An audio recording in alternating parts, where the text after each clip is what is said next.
Good evening, my name is Ellen Owens. I'm the director of the Castellani Art Museum. I use she, her pronouns. Thanks for joining us tonight to discuss the importance of diverse cultural representation in the visual arts.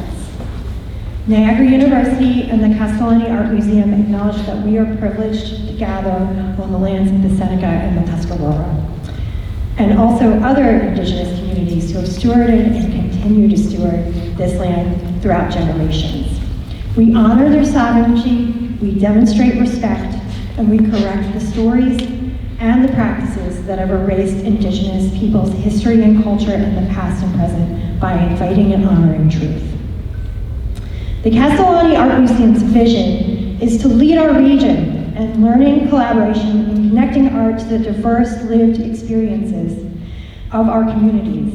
And I believe tonight's program and its speakers, as well as our April Currents program with Jocelyn Jones, Seneca Nation Wolf Clan, will help us work towards this vision and center important conversations about the intersections of art with lived and diverse experiences. This content shouldn't be contained just to 1 month either, although it's important to celebrate Black History in February. We aim for it to be an ongoing thread in our public work and our daily functions. The history of museums and art galleries has been built from and intertwined with white privilege. So it is upon us, me, all of us, the people that work in and lead these institutions to change this dynamic. CAMP strives to be a place where we share the stories and the unique perspectives of real and varied people, using art as a catalyst to bring people together for dialogue, to express their creativity, and to learn. I wish to thank the Niagara University Provost Office for their support of this event, and for each one of our incredibly busy, esteemed, creative, thoughtful, and talented speakers that we have tonight. So thank you again for coming. I'll turn it over to Evan Wright, our Community and Academic Engagement Manager. Thank you.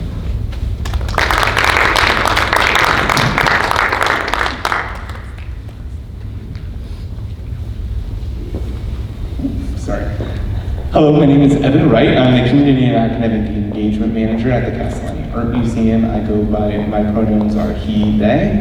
I just want to welcome you all to this very special event. We have worked really hard to create a very special space to have these type of conversations here.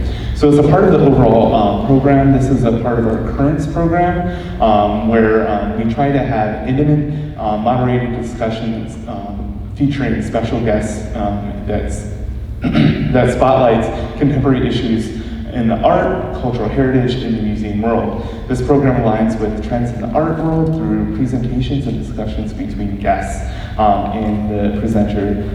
Hence why we're having another program in the next couple of months focusing on the Haudenosaunee experience and gender identity. So that's really special. So about this talk, this event was held in conjunction with our exhibition, The Highwaymen, Black Artists of the Florida Coast, which I hope many of you were able to go check out before the program. It showcases a vibrant work of self-taught Black artists who have been historically underrepresented in their art world. Their story is one of resilience and overcoming the odds set against them due to the color of their skin. A little bit more about the Highwaymen, because it ties so well with the story of the discussion that we're having, is a history of racism and segregation. The importance in recent embrace of their style has only come to light in the last 30 years, although they were active 60 and 70 years ago, because of the important work of art curators rediscovering their artwork and promoting them in a way that they were never promoted when they were really active. The Highwaymen are a group of collective artists of 26 artists, all male except for one female, that were from the same communities, segregated communities in Florida, who created a distinct style of painting Florida landscapes, notably the bayous, the beaches, and really tried to promote their art because they were not allowed to show their artwork in traditional settings such as galleries and museums, but they were shifted in a way to be able to sell their artwork door to door on the roadside, hence where they got their name, the Highwaymen, because they were always on the road trying to sell their artwork. And that is a really significant piece to the determination that this group of artists had to be able to overcome their obstacles, to sell their art, to get really engaged with their communities and be able to make a living for themselves, which is really important, which translates into this important conversation here as well too. So, BIPOC representation in museums and the art community, such as the work showcase in Highwaymen, is crucial because it promotes diversity and inclusivity in spaces that have been traditionally gatekept. By highlighting these works and narratives of underrepresented groups, museums and art institutions can challenge traditionally Eurocentric narratives, foster greater understanding and appreciation for diverse experiences, and provide a more comprehensive and authentic representation of human creativity and expression. Moreover, increased BIPOC representation in these spaces can inspire and empower young artists and visitors from minority backgrounds, encouraging them to be engaged in contributing to arts, which is so important that we need to continue to foster this. And for the mention, we did not mention what BIPOC as a definition it means is Black, Indigenous, people of color. So just wanted to throw that out there as just a side note to our namesake. So without further ado, we'll get started into the presentation, or the roundtable.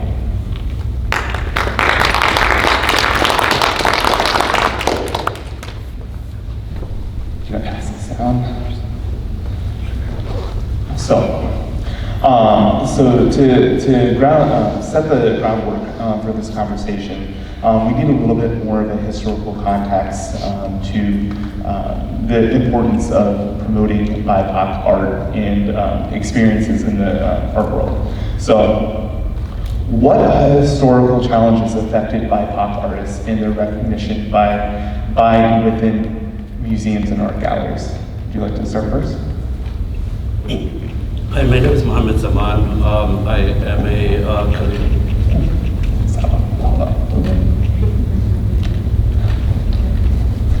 Hi, my name is Mohammed Zaman. I am a calligrapher and artist and a painter. As far as historical challenges affected the artists of color and their recognition in art, there's so many, and it's very difficult to really go over them in detail and with the time that we have. But some of them I can mention systemic racism and discrimination, and as you said, Eurocentric standard of our world that we have, meaning who gets to decide what is good art and what is bad art.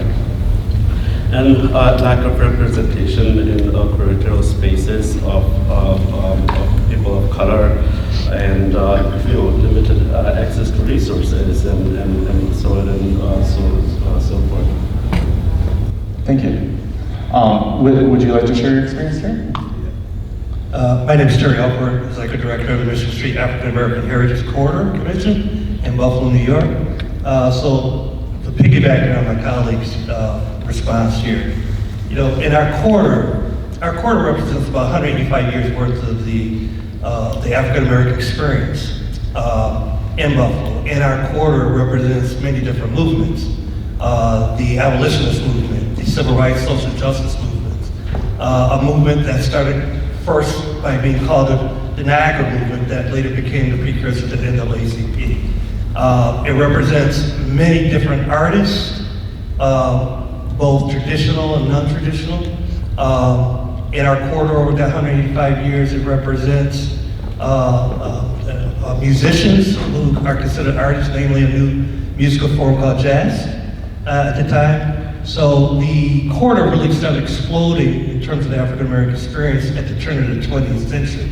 Now I mentioned all that first because the same challenges that presented themselves for African American artists then still present themselves now. And as my colleague already said, it's the same old. Lack of resources, lack of places to show your art, lack of support, apathy. And one of the things that we're trying to do in the quarter right now is to not just focus on history and preservation. No, I direct a $50 million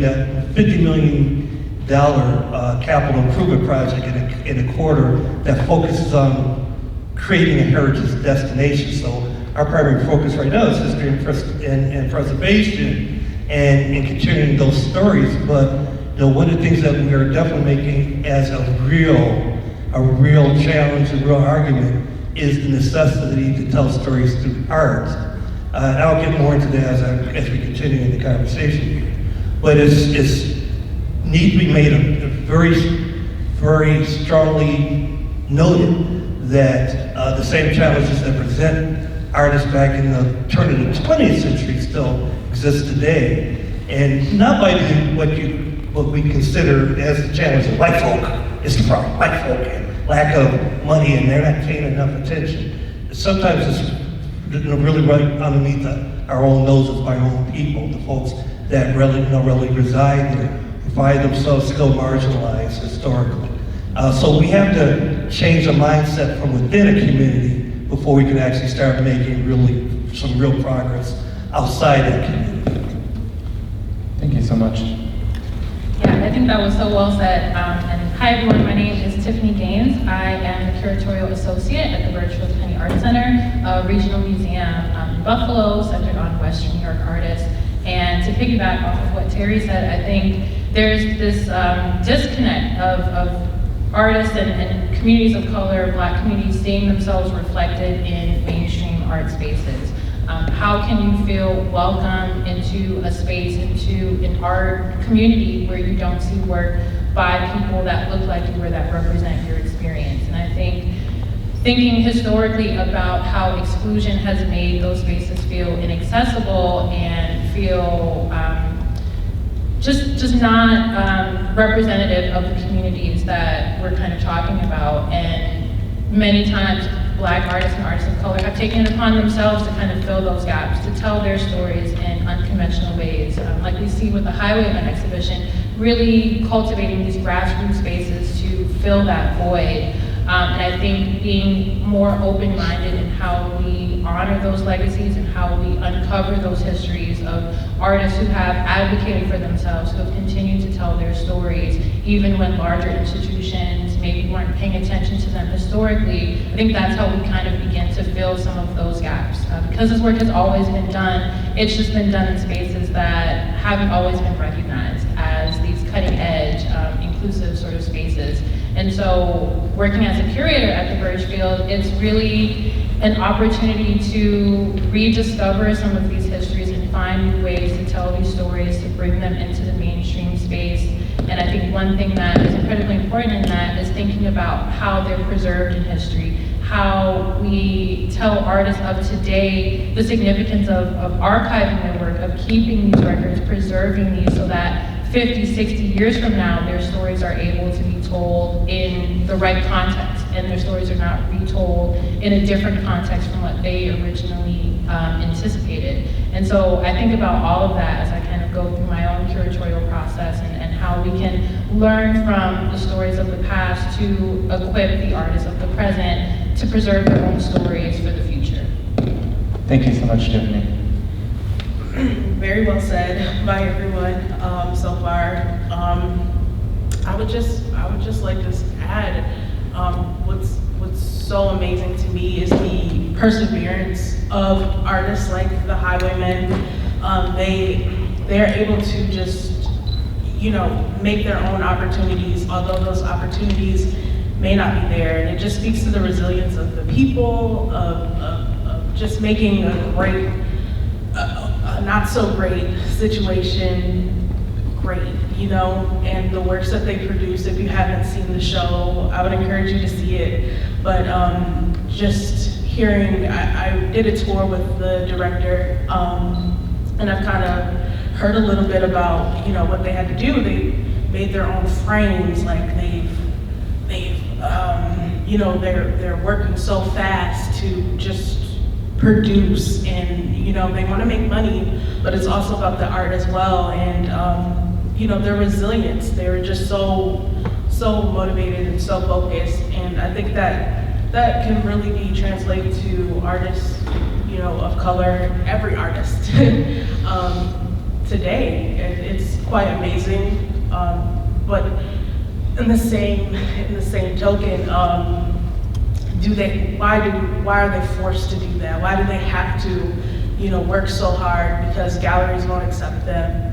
You know, it builds character, the struggle builds character, we always hear, but sometimes the struggle doesn't even need to, you know, occur in the first place. So, you know, I'm glad we're having a discussion like this to talk about, you know, representation. Thank you so much. So I thought your comments were absolutely excellent, and it really gave a good background on the question. For the next question that I have is going to be for Terry and Tiffany. What challenges still persist in achieving diversity, equity, inclusion, and accessibility in the artwork? And did the Black Lives Matter movement contribute to a shift in better representation in museums of Black voices? Well, I'll start just by saying that I think the historic sort of issue has been lack of access, but also a lack of space for a diverse range of voices to be heard. And with the Black Lives Matter movement in particular, with museums and the museum industry, we saw so much attention coming to the lack of diversity in curators, right? In museum leadership positions, in these spaces where large-scale change can take place. It's still incredibly not diverse. And I think that the movement of 2020 and continuing conversations within the industry show that placing one person in a museum leadership position is not enough to undo or change years worth of exclusion and inaccessibility. The importance is making space for a multitude of voices, for new ideas, new perspectives. How do we navigate building more diverse museum collections, right? How do we be more intentional about collecting the work of Black artists and artists of color so that their stories and legacies are preserved for years and generations to come? That change doesn't just happen overnight. It takes intentionality, it takes planning, and it takes a vision. And that can't come from just one person, one single department. It has to come from across the board. And even in literally the board of directors, the leadership, curatorial, all of these things feed into building a truly diverse and equitable museum space. And I think that those conversations have started, and we've seen small scale shifts in thinking about how to make museums more accessible, more representative of the communities that they're a part of, but there's still so much work to be done. And I think the important thing is continuing these conversations even after the momentum of 2020 protests, even after those things have died down. It's important to still continue to have these conversations. How do we cultivate a new generation of curators and art writers and critics and really build a more diverse ecosystem across the board? Thank you so much, Tiffany. Very well said, Tiffany. So I'll start with Black Lives Matter first. So when Black Lives Matter really started hitting, I was in my first year as executive director. And like anything else, movements come and go. But that was like the hot thing, everyone's focused on it, the media's focused on it, not just around the country, around the world for that matter. And so, speaking for my corridor, we got besieged with all kinds of requests from different places. We got requests from artists wanting to show their art, didn't have a place to show it. We got requests from students who wanted to do sidewalk art and things out in the community in our corridor. Couldn't do it because of COVID. The COVID pandemic we're still in the midst of that. We had a march from our city hall to our iconic archway, in the corridor, and it was mostly by men. It was predominantly by men, all in black, on a very hot day. And they were demanding not just social justice, but opportunities for creativity, to show creativity, to be creative, to show the creativity, to promote their creativity. And there was no vehicles at the time in my community to do that. So I would say there was a lot of attention put on Black Lives Matter, especially in the creative world.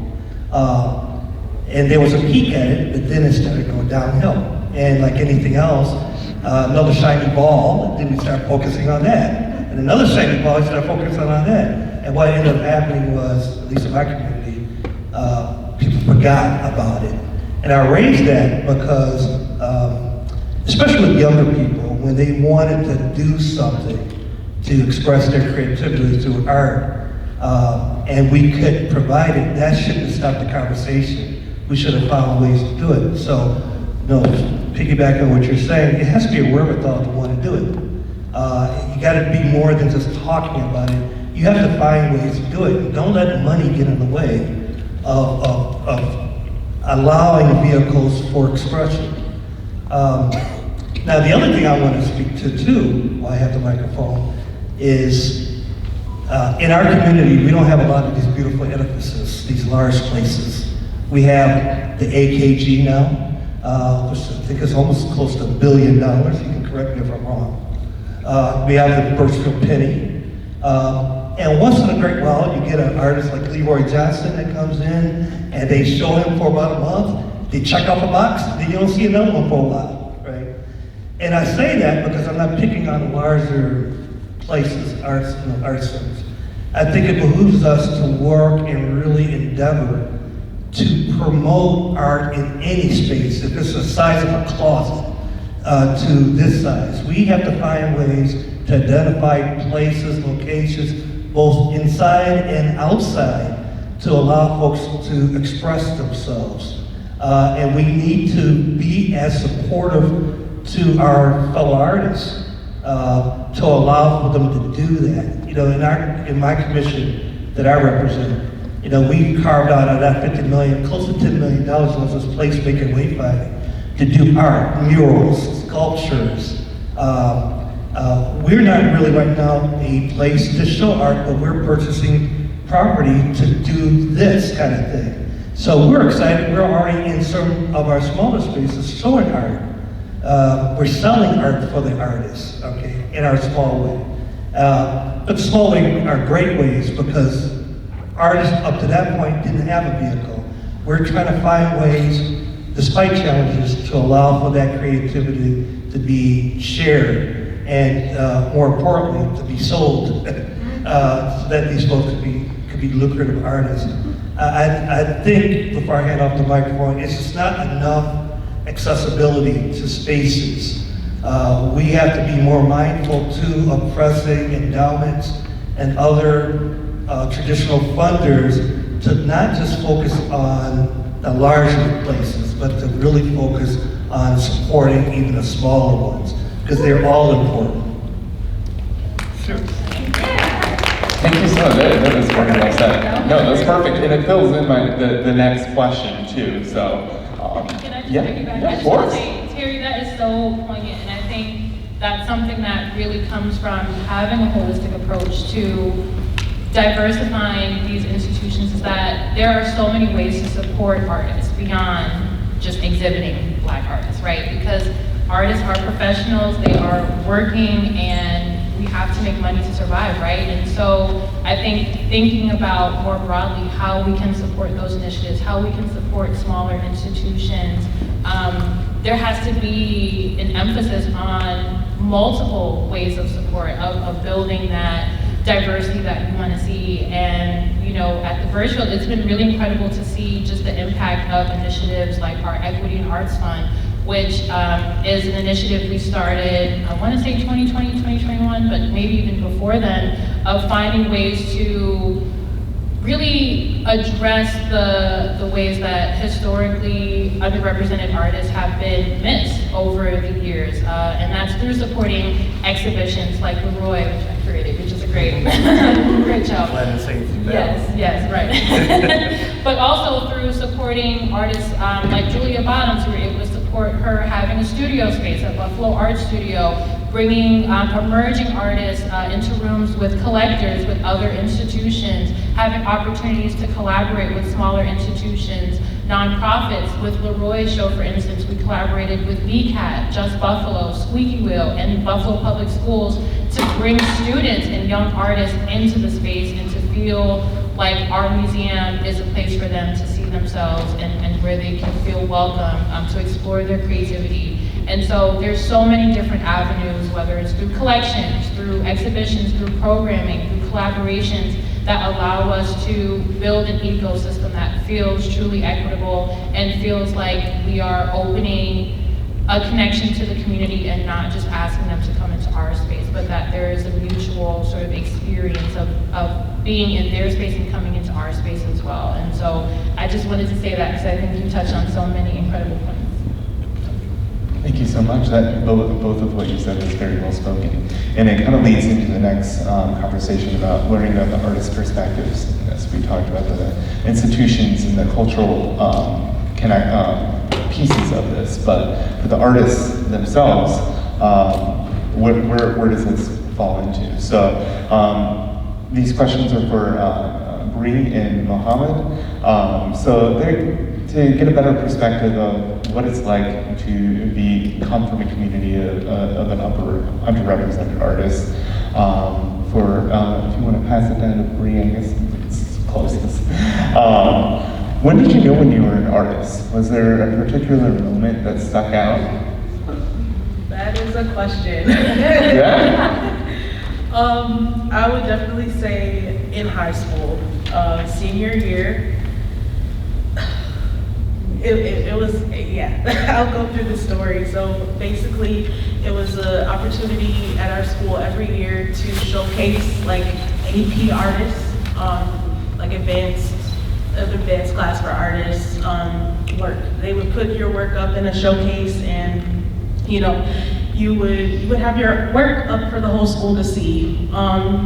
So things were just bothering me. It was probably 2018, so things were bothering me that I saw in the news and injustice everywhere, and I just woke up in the middle of the night and I took my mom's, she had a large roll of canvas, large canvas, I cut it up and I said, I'm just gonna paint on it. And I made a piece called See No, Hear No, Speak No Injustice. And it's a 3-piece series, and it was really cathartic for me. I had a huge release, and I felt like an artist, and I put it up. I said, I'm just gonna, share this. And I went to lunch after installing it, and it was taken down, and I was so sad. I was so sad.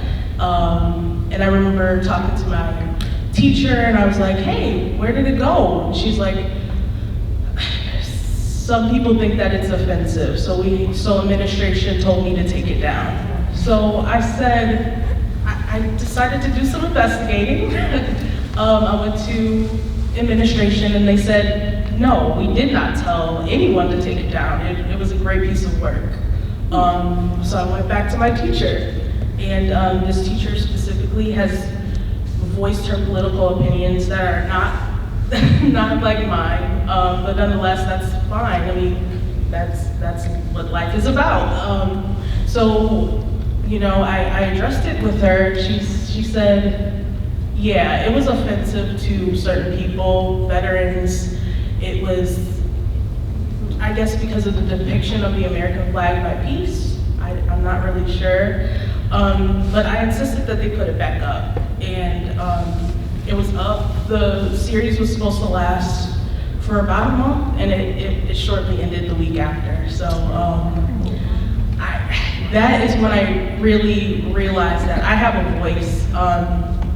People would come up to me, and they might have different political opinions than me, but they said that really put things into perspective for me. Like, I could really see your perspective, what you or people like you are dealing with.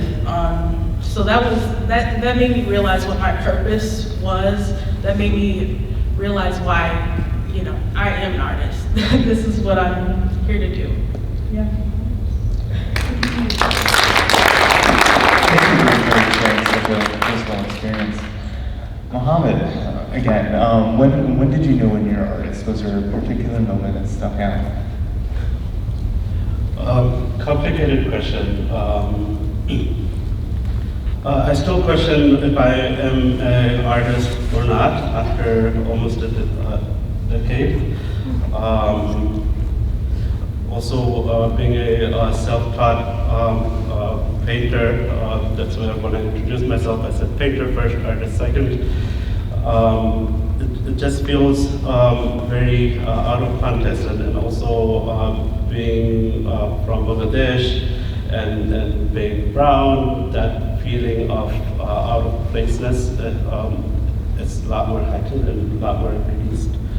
As far as if I'm an artist or not, if I'm being honest, I don't know.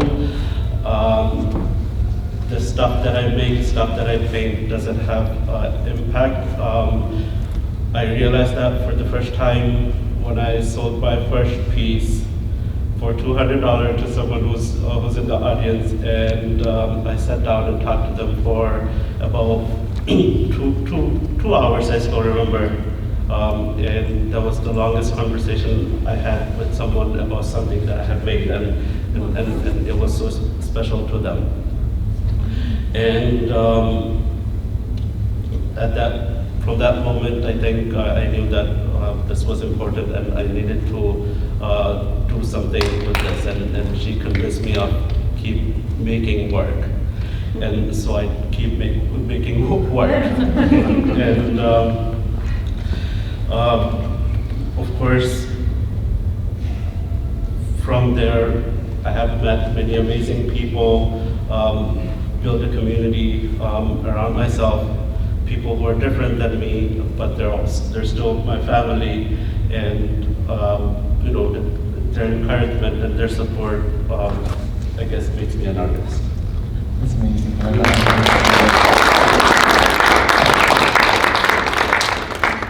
So as we kind of mentioned, like when we started, was it hard to stand out and establish yourself in the artist as an artist in the community? And what barriers did you experience in your journey, getting to the point where you guys both are? Definitely, there are many challenges. At this point, especially sitting in front of so many different people, I'm not able to pinpoint something specific, but I think growing up in Buffalo, I moved to Buffalo when I was 11 years old. I haven't been to a museum until I was probably 17 or 18 years old. And I have drove past Alford docks, I've drove past a lot of different museums, but they're so grand and fancy. Just feels like I don't belong there. I haven't seen anyone that looks like me in there. But I think rage was a lot more than discomfort. So I pushed myself, and I'm in them at this point.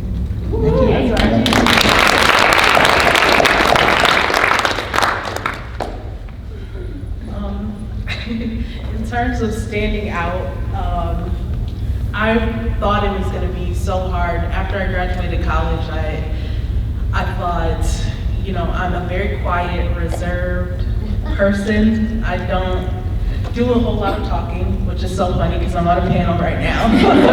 But I thought it was going to be so difficult for me to,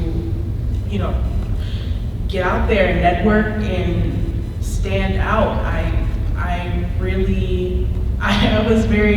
I wasn't sure how things were going to go for me as an artist. I knew I wanted to do it. I knew, this is what I was born to do. But I was just very anxious and nervous. And then I realized after just putting myself out there, applying to shows and exhibitions, I realized, you know, my work speaks for me. So it's my work that stands out. And I just, you know, back it up and I myself authentically, I try to be. It ended up working out. I'm sitting here today, I'm a full-time artist, and, you know, I'm very grateful and very blessed to be here. Just a little comment on what Mohammed was speaking to, that museums often come across as not places for us, right? They're fancy places where art is and where educated people go to talk about art and be exhibited, right? And that can definitely be a prohibitor to a lot of people even thinking about being in the arts. I know personally I had only ever gone to maybe one very small, dinky regional museum on a school trip, right? And it was just a history museum. But it's the passion that pushes us forward to go into this field and to overcome these obstacles, which makes it so much more resilient and powerful and passionate about what we do. So thinking about that, I'm going to hit you with another one, Bree. What kind of support systems or initiatives can be put in place to nurture and amplify the resilience of BIPOC artists in their career endeavors, creative endeavors? It could also be creative. I definitely think, as Tiffany was saying, there's different ways to support artists. There's so many different ways in this world of social media. A simple repost or a like or a comment or a DM, just saying, you know, stay encouraged, keep going, can be a support. I would also say really focusing on the younger generation. For sure, without the younger generation, there'll be no new artists. So we have to make sure that they're empowered and they're, you know, that they're represented so they can see, oh, hey, it's possible. I can do this. I can be a full-time artist. I can, you know, art isn't just my hobby. Like, I can make a career out of this, or, you know, anything of that sort. They just need to be empowered, for sure. I think that's very important, if not the most important, but that's just me. Thank you, Bree. I'm going to pass it back.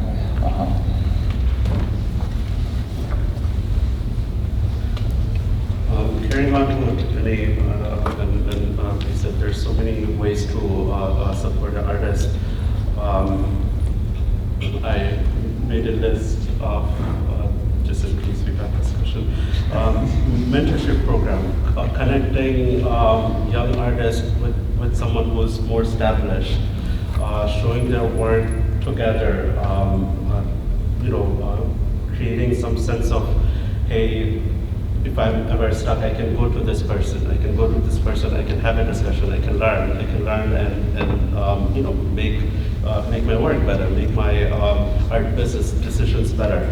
Offering artist residencies and fellowships and providing grants and financial support to purchase and displaying an artist's work in different galleries and museums and spaces. And I think.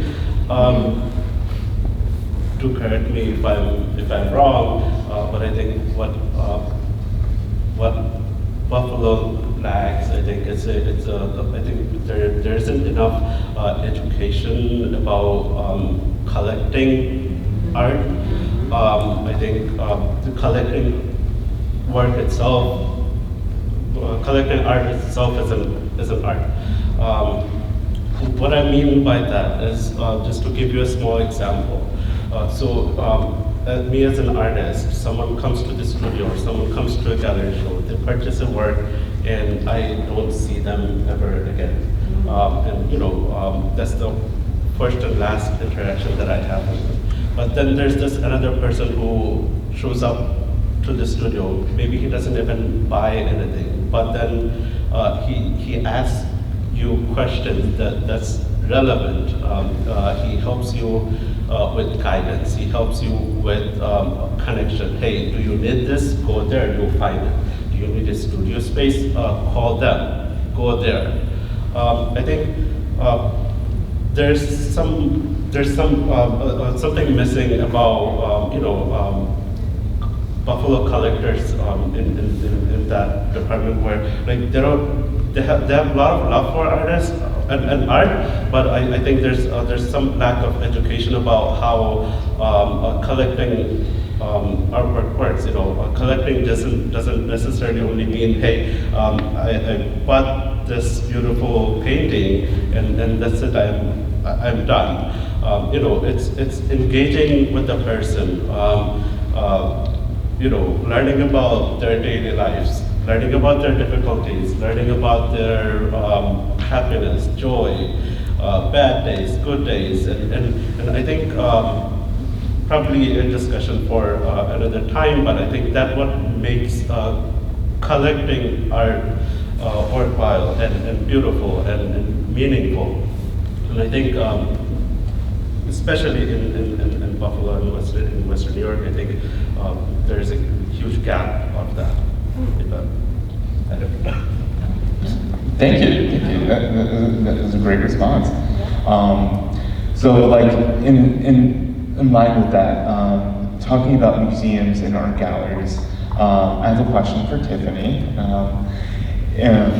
In your experience, what are the challenges that museums encounter when in trying to promote diversity and inclusion in their collections, exhibitions, and programs? I know that we touched about it a little bit, but would you be able to expand upon that?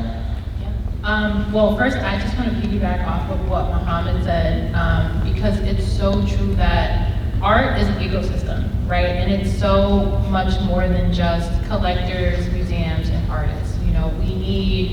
We do need more collectors, absolutely, but we also need art critics and writers and people, enthusiasts who engage in the process of development, right? Thinking about collecting as a repository of sorts, where if someone wants to exhibit Muhammad's work 50, 60 years from now, that collector that got that one piece from one series that he did, they need to be accessible so that museums can borrow that work and put Muhammad's practice in full context, right? There are so many different avenues to which you can support or be a part of the arts ecosystem. And I think it goes back to your point about education and really energizing the next generation to see that there are multiple avenues to be involved in arts beyond just producing work and curating. We need more writers. We need more marketing people, right, to get the word out about the projects that we're doing to broader audiences. We need more educators. We need to bring this ecosystem and all of these different opportunities to engage with artists into the schools so that people can see that there are viable opportunities to pursue careers in the arts. And I think for museums, the difficulty is that those roles feel so few and far between in terms of being able to get into working into a museum. I was very lucky in that I started at the Burchfield working at the front desk in admissions, and I did not know anything about curating or what goes into organizing exhibitions. But being fortunate enough to be in an institution that is so rooted in community, as a Western New York institution, I had the opportunity to learn about the role of a curator, the role of an archivist, a registrar, all of these different avenues, and find my place in that ecosystem as a result. And I think that's something really special about working at a regional museum is that our mission is dedicated to our community. And being able to work with artists like Bree and Muhammad and really be embedded in this artistic landscape that's so rich here in Buffalo, I think it allows us to really be engaged in a different sort of way and really start to fill some of those gaps of highlighting artists in our community that have been overlooked or have been historically marginalized. But I think also too, one institution, one museum can't do it all, right? And you're talking about overcoming decades, if not hundreds of years worth of exclusion. I think because you can't do it all, there are other ways to support support. So finding ways to collaborate with or support artist-led institutions, grassroots organizations, smaller groups or spaces that are doing more contemporary, more avant-garde sort of projects, being able to be connected to them and kind of have a sense of who's coming up, what local emerging artists are sort of working on. I think being connected in that way helps to kind of change the trajectory of who's remembered in these larger spaces and who feels like they see themselves reflected in these larger spaces. That's amazing. And the question of who's represented in these spaces is really important, because when children or just general population go into these spaces, right, they want to be able to see themselves. They want to be able to see their own stories. They want to be able to relate and connect and say, hey, I felt like that before, right?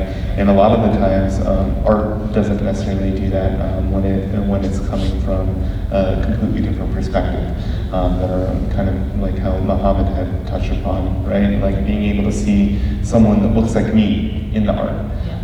And working there too. And working there. Yeah, Well, and so I would just say for me, like, I'm the first Black in-house curator at the Burchfield Penney. Woohoo! That's crazy. I appreciate that, but for me, I'm more focused on, okay, so I'm the first, but how do I make sure that I'm not the last and not the only, you know? And I think having an opportunity, I love when we have groups come in, student groups or whoever, and like, they're looking at my exhibitions and I'm like, hey, I curated that. And I get to like tell them about what the process is of bringing an exhibition to life, because a lot of people don't know that process and don't know that that's something that you can do, not even just in a museum, but with a smaller organization, right? Or with your own collective, like all it takes is space and a vision, right? And you can really be involved in the art community in so many different ways. And so I love to just kind of uplift that and to let people know coming up that there is space for you to be heard, and that just because I'm the first doesn't mean that I want to be the only, right? And that there is space for so many different voices to be heard and be reflected. So that's my soapbox. No, that's absolutely amazing. And to speak upon that, like the museum world and careers, the career of being in the museums has very few people of color overall, and even fewer people of color in leadership positions as well too. This is just a side question. I'm going to ask this for you, Terry, because it falls in line. How can institutions be better at diversifying the people that the museum workers that work there, right? Well, how can we overcome that? So these three folks up here on the panel with me already said it. So I was like, they did it, they already said it. Okay, there's nothing more for me to add onto that, other than saying this. I'm a new member of the Manny board, the Museum Alliance of New York. And the reason why I decided to join as a member, it was a result of an exhibit I saw about 2 years ago in Corning, New York, when Manny had his first conference after being away for so long due to the pandemic. You were there? Yeah, I was there. Yeah, they were all there. So one of the coolest exhibits, I can't remember the museum, but prior to the workshops and things, me and my wife visited a museum, and on one entire floor, the artwork, the collection was all celebrating diversity, equity, and inclusion from many different years, different types of artists and things. And we spent half the day just looking at that exhibit. But one of the most memorable exhibits that stays with me was in this room, much like this, about this high, and in the middle of the room was a large heap of blankets and quilts that were piled up to the top of the ceiling, right? And then there was other blankets and quilts, and these were all handmade. Now, what was unique about these blankets and quilts is if you look, there was labels sewn onto them or attached to them. And on each label was the name of the person who created that blanket or that quilt. And mind you, these blankets and quilts, the years came from 1900 all the way up until today, to 2022, right? And when you look at the names of the blankets, many of them were created by women from indigenous nations, First Nations, Seneca, Tuscaroras. A large number of them were made by African American women. A large number were made by folks representing immigrants, Irish, Polish, and German, Italian. And on these labels were little stories related to why they made the blanket, who they made it for. In fact, there was a blanket that was came from 1862 during around the Civil War, 63. So there were small stories on there. And why I bring this up and why I decided to join Manny was these artists, and I consider them artists, obviously. It was a means of more than just expressing and providing historic significance to their work of art, okay? It was a means of tying us all together. No matter what generation or decade or year you were in, you read these things, and I was really knocked over by the fact that this could have been my grandmother talking, or my aunt, or my great-grandmother, or my mom's, right? And those stories, it was really intimate things that were shared, which included folks who were affected by tobacco, believe it or not, Harry. Okay, tobacco. And people who lost loved ones due to smoking. And that was tied into these blankets and quilts. So that stayed with me. What we're doing next month in the corridor, in one of our small spaces, is we're celebrating quilt making. I took all these pictures of that particular exhibit. I can share if you want it. You can see it. I'm sorry, I can't remember the name of the museum, but I'm probably sure we can find out. I would love to bring it up here. The Rockwell. I'm sorry? It's the Rockwell Museum. Thank you, the Rockwell Museum. But that served as inspiration for us to do something similar to celebrate African American quilt making, which is an art form. And it reminds me of the highwaymen, because these women are always forgotten sometimes, and when men did quilts as well. But these quilts, the patterns, really are uniquely tied into telling stories that connect us, intimately and uniquely as human beings. And really, as Bree said very well, when you talk about expression, there's no one who has the right to tell you what's art, what's not, based on your creativity. It's your voice. And all your artists are here, which I'm very envious of. It's a form of expression that in many cases young people really grab onto, because we all can't do slams, poetry slams, okay, part of the word. We all can't be, musicians, okay, or actors, but we are all basically artists. We all have an opportunity to art. And brother, by the way, you are worthy of being in any art gallery, okay, just so you know.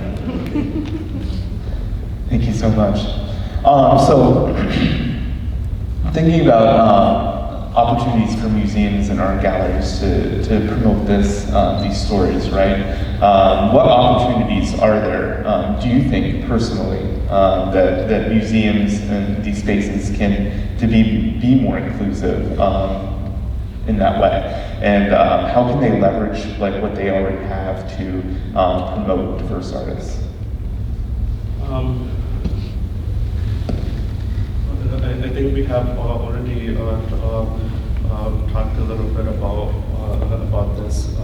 So organizing exhibitions and featuring diverse artists of different backgrounds and featuring them in exhibitions, using museum collection, using their art to add on to museum collections and having more diverse collections in museums, partnering up with local art collaborative projects and programs, which are from artists of colors and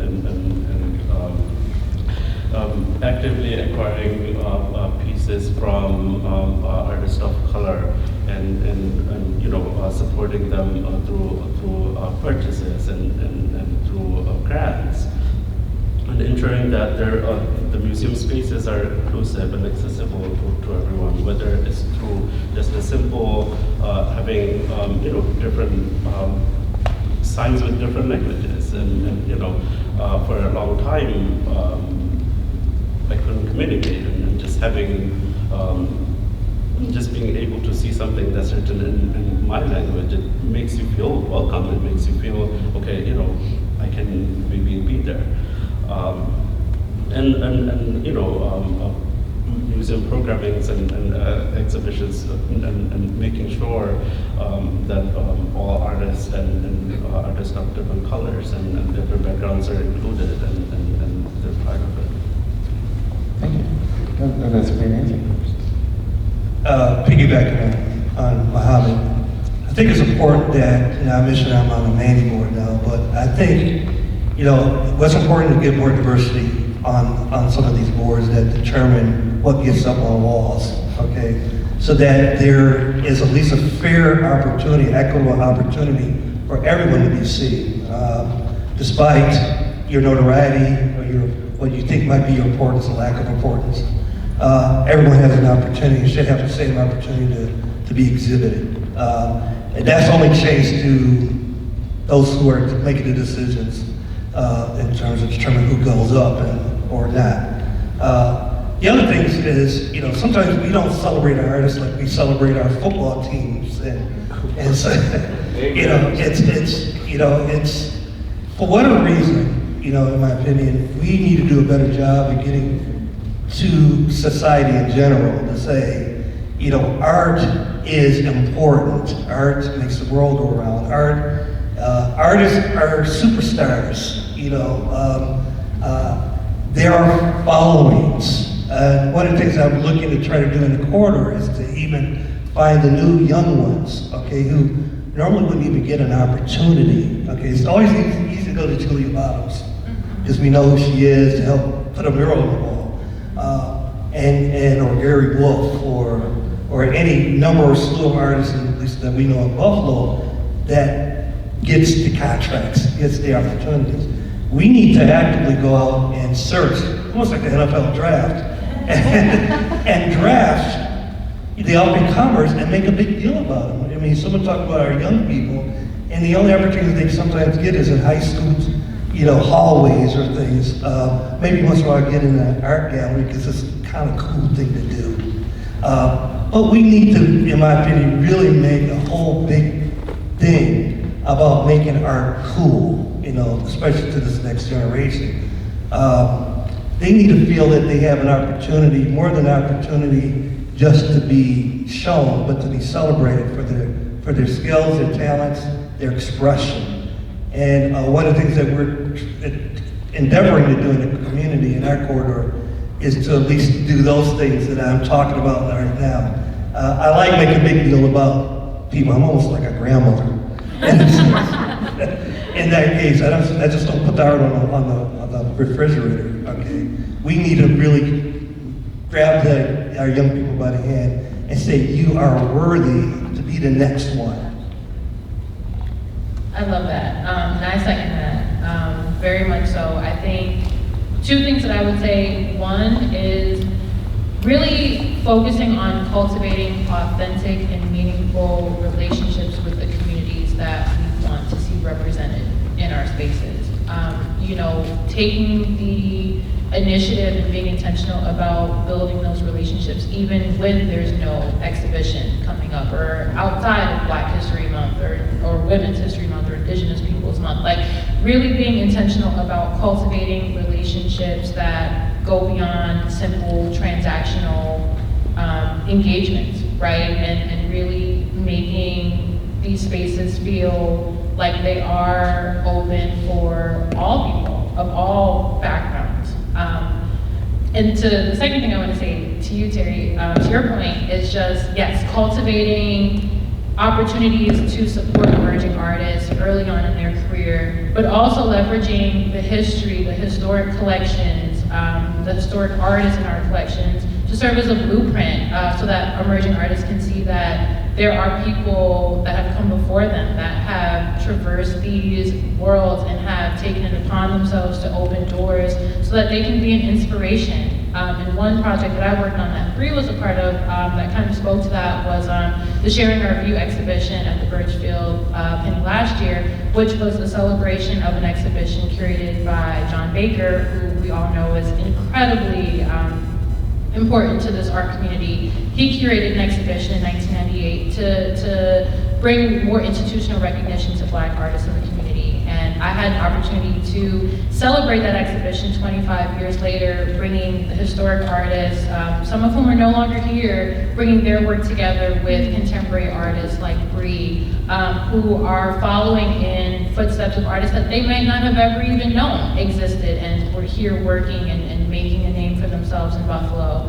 And part of that exhibition, we also did a recorded roundtable discussion where we had generations of Black artists in the community sharing their experiences, talking about the challenges that came with establishing themselves as artists in the community, but also the successes of what artists in the past have been able to accomplish to make space for today's artists to continue on that trajectory. And I think there's such an importance of building archival resources like those that can be accessible, that can be looked to 10, 15, 20 years down the line, so that the next generation of artists see themselves as part of a broader history and can learn from what worked and what didn't work in the past to continue to progress in the future. Well said, very well said. I definitely agree with that and with everybody said.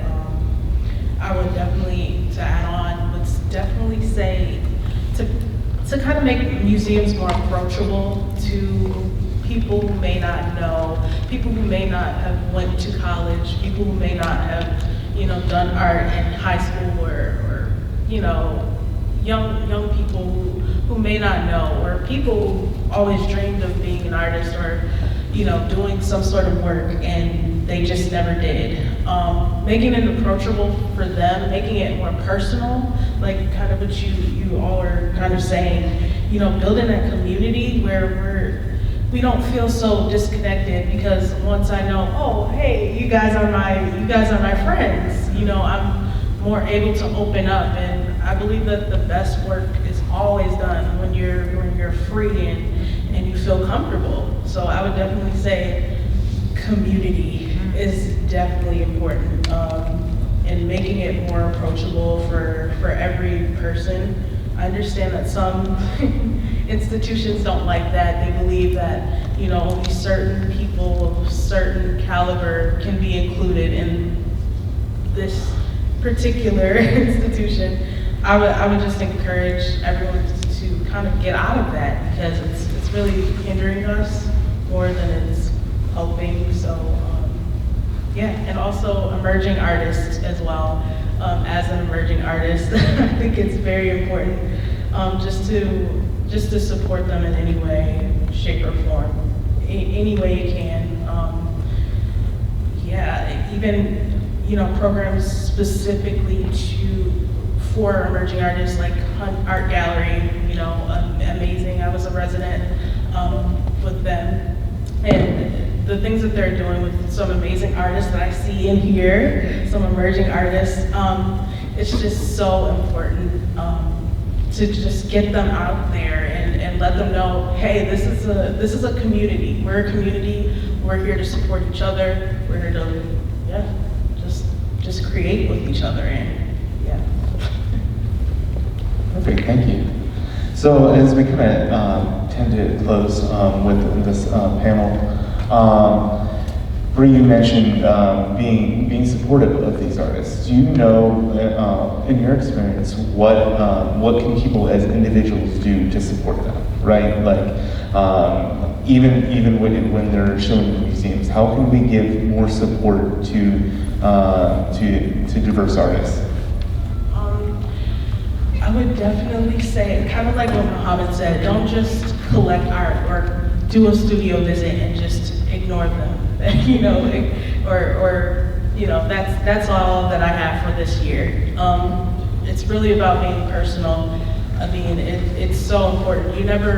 Honestly, you never know when someone's story or life can impact you or when you might need them. It's about genuine connection, not just filling a quota for, oh, we need this many people of color or this many emerging artists for this show. It's actually about building a community for the future, because unfortunately we all don't live forever, and there has to be someone to fill in those shoes and give that same opportunity to the people who come after them as well. It's really, really important. Yeah. Thank you. Does anybody else feel strongly about that? I would just say support your artists, buy work. They are working artists and they have to make money. Build your collections, support your museums, support your institutions, show up to programs, show up to exhibition openings, tell your friends, spread the word. I think what you said, Bree, I just wrote it down, community is key. And we all play a role, big or small, in building this community and supporting it as it continues to grow. And I think just showing up and not just talking about it, but taking action to show that it's important, because art does matter. And the time that we're in right now is under threat, right? Like, there is a lot happening around us that is really scary and really puts our freedom of expression at risk in a lot of different ways. And I think it's important now more than ever for us to kind of come together and really be vocal in saying that expression, creativity, artistic practice of whatever kind is important, and we want it to be supported across the board. So we have to all show up. Thank you. Basically what they said. But added on, forums like this don't hurt at all. We need to do these more often, in all settings, not in large edifices like this beautiful place here, but in classrooms, in churches. Art should always be a subject to talk about. And you talk about themes. Every month there's a theme on something, so you can create an art discussion around a theme. Each month, depending on what it is. I used to work out of a hospital, Rosa Park Cancer Institute. We made art a thing, part of the therapy. Okay, not just buying art, but getting patients and their families involved in participating, even with known artists, to create art and to exhibit it. So I would say anytime you have an opportunity to really have a discussion about art, you can't go wrong with that. I would also probably want to mention that we should really promote this notion of the family. You folks are here that are artists, our families, so supporting each other, getting the community, as someone said, involved to keep prodding our elected officials on the necessity of funding art. There's no reason why art cannot be taught from pre-K right through the end of life if they want to.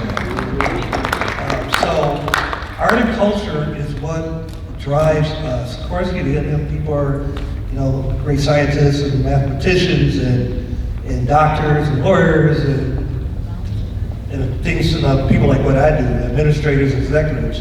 But what always comes back to what makes us human is our creativity, us as creative geniuses that really promotes this notion of what's called art. I don't really know what else to add. I think just to amplify what Tiffany and everyone else said, I think we can really see this art and artist not just an individual and just work. I think it's a whole community. It's a community which I am part of, you are part of, and as long as we're we are here, we are all part of, and there's so many different ways to support that, right? You can purchase, you can show up, you can voice concerns when if there is a concern. You can hold our elected officials accountable if there's ever a need, and so on and so forth. I think if there's a lot more educational discussions like these about different aspects of that community and that whole hive, I think that would be amazing. Thank you. Let's have another round of applause for our panelists.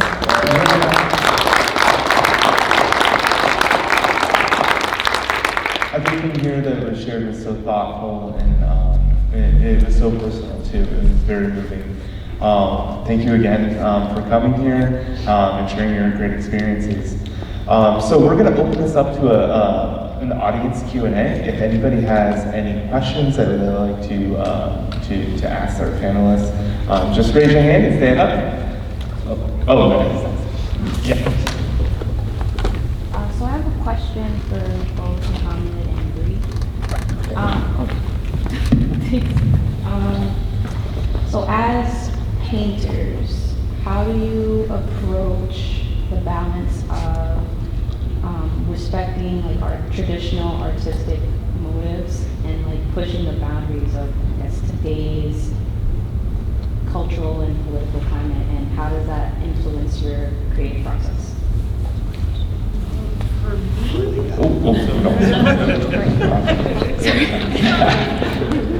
Take your mic away. For me, first of all, awesome question.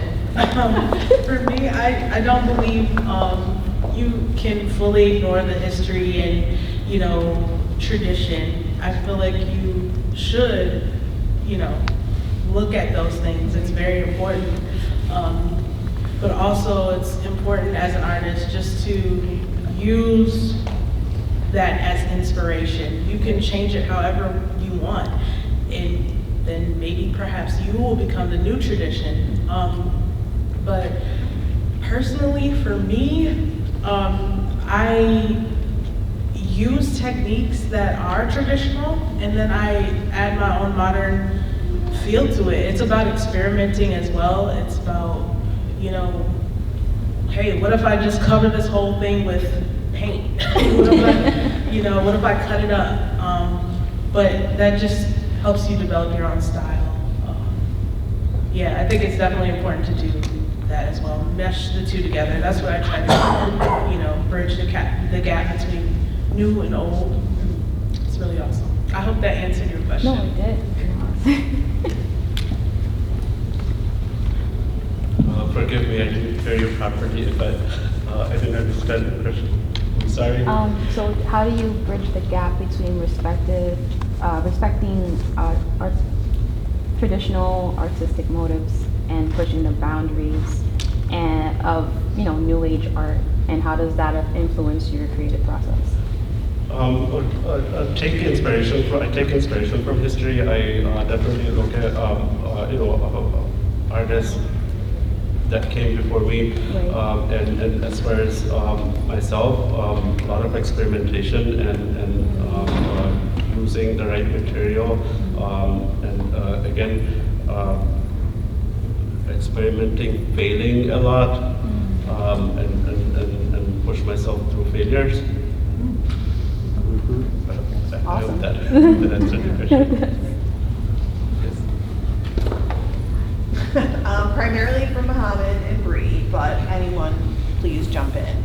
Speaking from an arts management perspective, we've discussed, the art part, but in terms of someone running the museum or doing the marketing or the fundraising from that perspective, I guess how do you see your role in helping develop the audience that comes to the actual shows? And meaning, if there is the disconnect between primarily white people running the shows in the museums, do you feel like it's the artist's, not responsibility, but an assistance to market it, to get it out there in a way that makes sense to build audience? Like, do you have a role in that? Should you have a role in that?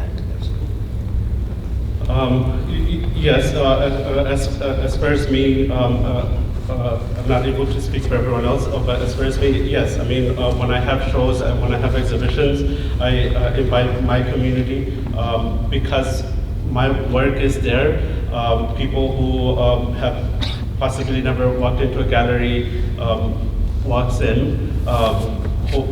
Thankfully, it makes me very happy to see whenever I did have exhibitions where there are people of different colors, there are people wearing hijab and niqab, there's people not wearing hijab and niqab, there's different people from different backgrounds. So as far as me, yes, I do invite people from my community who are not necessarily connected to the art world to come and see the exhibition. And I think for me, being involved in those exhibitions, it gives them a reason and it makes them feel welcome. Hey, if it's there, maybe I can also be there, and makes them come back when I'm not there. I hope that answered. Speaking as an executive director, absolutely, we're obligated to do that.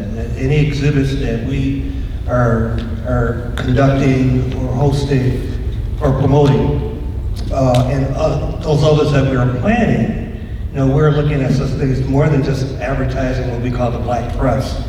In the Buffalo, the Buffalo Challenger, the Buffalo Criterion, Buffalo Radio, on occasion, WBLK, and then we look at all the other smaller publications and art seasons and stuff like that. But more importantly, I think it's accessibility too. It's more than just marketing and promoting, because you have to understand, you have some folks who might want to attend these shows or exhibits or activities, have no means to get there. So we're obligated to do that too, to get them there. So something I learned from tobacco control in my hospital days is you don't use any excuse for someone to say they have lack of accessibility. You find ways to find money or funding, or you do carpooling to get people from point A to point B. If they want to enjoy the show, they and their families, you make it accessible to them. You don't use any excuses like money or proximity to have people not be able to enjoy a show or art. I'll just say quickly, from a curatorial standpoint, I think one thing that helps with getting new audiences or getting diverse audiences through the door is the story, right? Like, art is storytelling, curatorial work is storytelling, and being able to frame an exhibition, frame an artist's body of work in a way that feels relevant to a diverse range of audiences, that feels timely, that feels like it matters in this moment, is incredibly important, because that draws people in. A good story, a good connection, that personal connection. I can't remember who said it, but art is personal, and I think when you're able to really tease that out through the exhibition, through the story that you cultivate around promoting the exhibition, it engages people in a way that really brings them into the door. I definitely agree. I think it is the responsibility of the artist to, market a little bit. I don't think it's their only job or it's solely their job. But I do think that it's important for the artist to share with their audience, whoever that may be, hey, come out to this show, it's important, this is why. I think what makes those people able to walk through that door and actually attend is, again, like a lot of people, like Mohammed was saying, have never been in a gallery or anything, or a museum. So a little bit of education and grace as well with those people who may not know, what's going on. But also engagement, like when art is personal, it is. But when they get in, make sure that they're welcomed and they feel, they feel great. They feel happy to be there and included. That's what I think.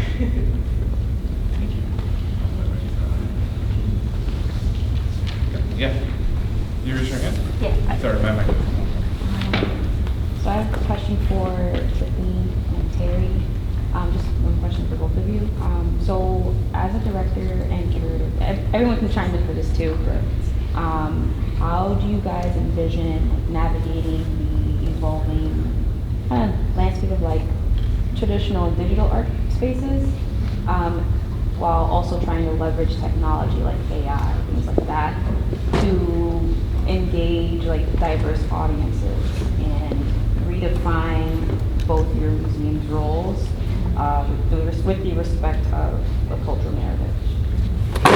That's a great question. Haven't formed an opinion on AI, so I have to circle back to that. Okay. Give me some time. No worries. But just in terms of like digital engagement, so I'll just say, how can I frame this? So just a little context for me, I started my role in January 2020, so 2 months before COVID.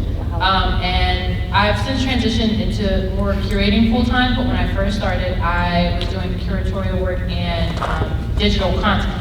And so the Burchfield, love them, great. We weren't the best with our digital content and our marketing pre-COVID, but having moved into a space where the only way that we were able to engage was virtually, that really pushed us to think about how we use technology, virtual access to continue to stay relevant, to bring our work to audiences when we were physically closed and couldn't have people in the space. And so I worked my tail off editing so many videos and doing like virtual artist talks, doing virtual tours. And so one thing that really came from that stuck was that we started doing 3D virtual tours of our exhibitions. And just from the lens of accessibility, that was a game changer because now you have something that lives on long after the exhibition has closed and gives people an opportunity that are not here in the city of Buffalo or have had an opportunity to get to a show before it closes. It allows that sustained sort of engagement where you're able to see the work, you're able to kind of virtually walk through the space. And so I think that has been really pivotal in just thinking about how we preserve our work beyond just an exhibition. Because exhibitions come and go. The time, I feel like it moves so quickly where you do all this work to put a show up on the walls and before you know it, it's gone. And so COVID really helped us to think differently and more intentionally about how to kind of build these sort of digital resources that can continue to engage with these exhibitions long after they come down. So yeah, I think that's really helpful just in thinking about how to make more accessibility or really get those stories out there to broader audiences and allow them to live on. So very good question. So my first answer is hiring the right people who knows the stuff. Okay, I'm pushing well past 60, so when we started talking about digital A&I, I was like, what the heck is that? And most of my boards, I deal with 5 board of directors, different board of directors, represent our quarter. And most of these folks are going like Gary's age, so he's older than I am. It's a shot to Gary. But seriously, it's hiring the right people. We have a really dynamic young lady by the name of Audrey Clark, we just changed, we just changed her title. She started as a program manager. She was secretarial, and we definitely had her in the wrong place. She is a Buff State grad student and in museum science. And then you. What's that? And I'm a Buff State grad student as well, 100 years ago. But she has degrees, I think in Niagara University, actually. And you, I thought you said and he. See, I'm old, I can't hear either. So thank you for the correction, Elise. But yes, she is an NU grad in museum science and very good at what she does. So she's actually, we changed her title to Curator of Exhibits and Interpretive Programming. Okay, long title, but it's more appropriate for what she's doing with 4 separate museum sites now, including creating a museum site in our new headquarters, soon to be visitors center. So hard to write people who know what they're doing with digital and know that AI is very important. We also went through we created a 3D tours from all our historic spaces as well. She just came in on that. I was a big part of organizing and coordinating that. What we're presently doing though is, when it comes to art, I talk about placemaking and wayfinding. Some of the things that we're looking at doing ranges from murals to putting up street pole banners. So one of the things we started, even before I started as executive director, they were struggling to create a street pole banner initiative along the medical corridor.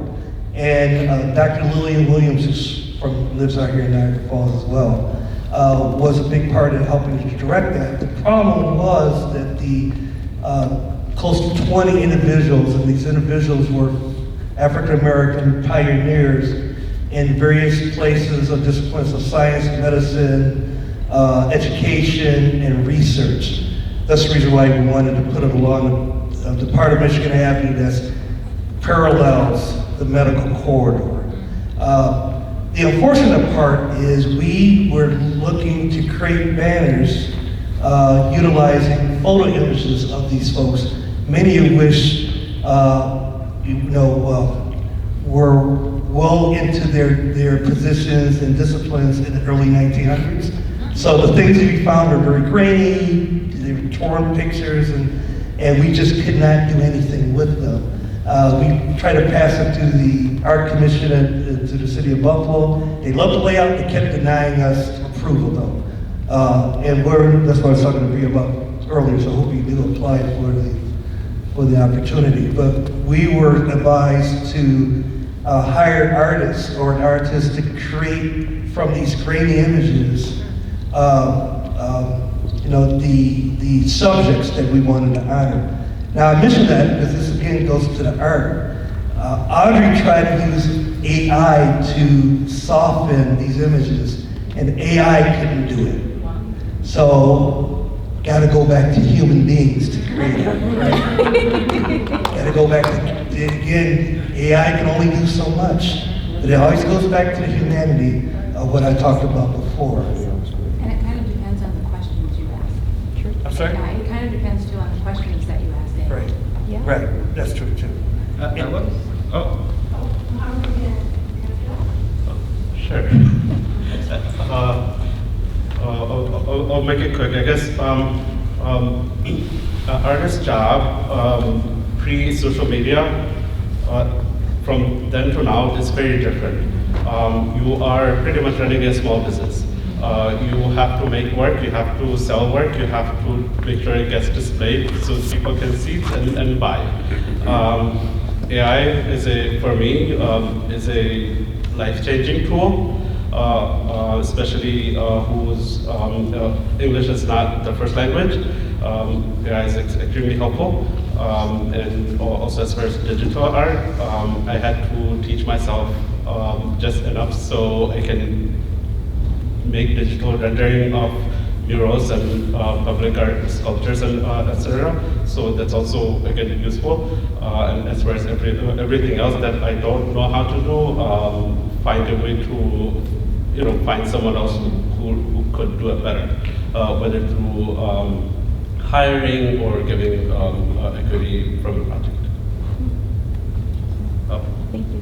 Oh, Bree. Alan. Lisa Mike Mohammed. First of all, this is Mohammed Peace back here, so if you haven't checked that out, please do that before you leave. Clearly an artist. Also, can I tag on too? Mohammed is having an opening in the front gallery. You're opening on Friday, and if anybody else has something they want to share, so we end up at the next spot you're at, and you're doing something amazing, give it a shout out, please. We'd love to see you again. I have an opening tomorrow at Hunt Gallery. If you guys can make it, the door opens at 6 o'clock all the way until 9 p.m. I'll be there. I'll be showing some of my recent work and drawings and paintings and whatever I have done in the past year or so. let's see.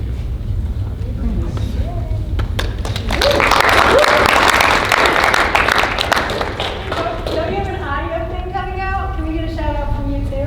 Me? Yeah. Oh. What do you have coming out? Oh, I have so many things coming out. So I think the thing that you're talking about, so I collaborated with Julia Bottoms and Gillian Hainsworth on an exhibition called Before and After Again at the AKG. We worked together to respond in our own ways to the tragedy of 514. We were able to interview some of the family members, community members, and so I wrote a very extensive essay in response.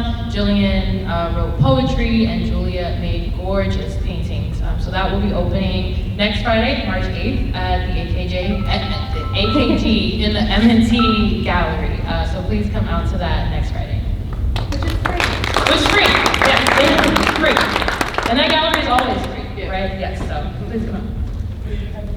I do. There's a Log on 5 event that's at Buffalo Art Studio. A lot of artists are in it. It's a lot of artists. So if you want to, if you're one of those people who've never stepped foot in a, gallery, maybe go check that out. Just for some fun. Also, this is kind of serious. I'm sorry to do this, but I am supposed to have a solo show at the Hostel, Buffalo Hostel, the Box Gallery. It's a space in the hostel. Unfortunately, they're having some issues with construction, the building behind them, and that may not be happening. So if you could just share your support or take a survey to help them out. It's just the Buffalo Hostel, and yeah, that would be a great help, and I could have a solo exhibition there. But also, they do a lot of great things for the community. But yeah, that's it.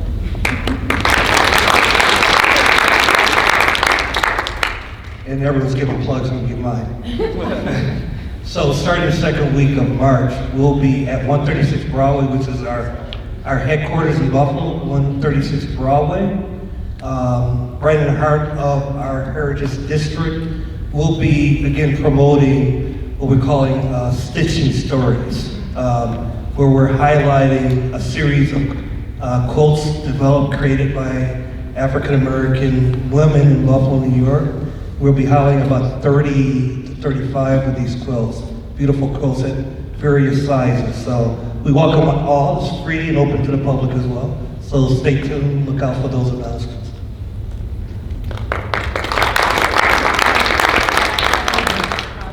And I have that mic on me.